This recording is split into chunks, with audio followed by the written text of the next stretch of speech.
It's always easy to make a gun with wood. All you need is a piece of wood, your tools, a barrel,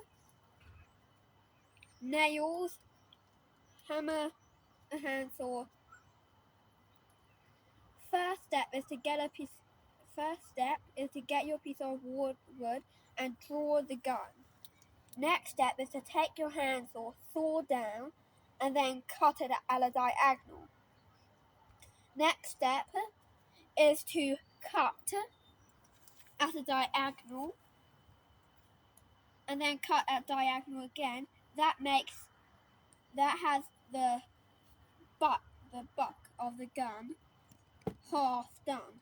Next, you need to cut diagonal and cut diagonal again. That finishes off the butt of the gun, and finishes the whole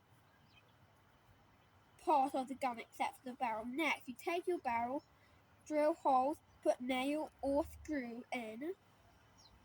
Drill 3 holes, put a nail or screw in, or if it's a small one, you can put 2 in. And then there's your gun.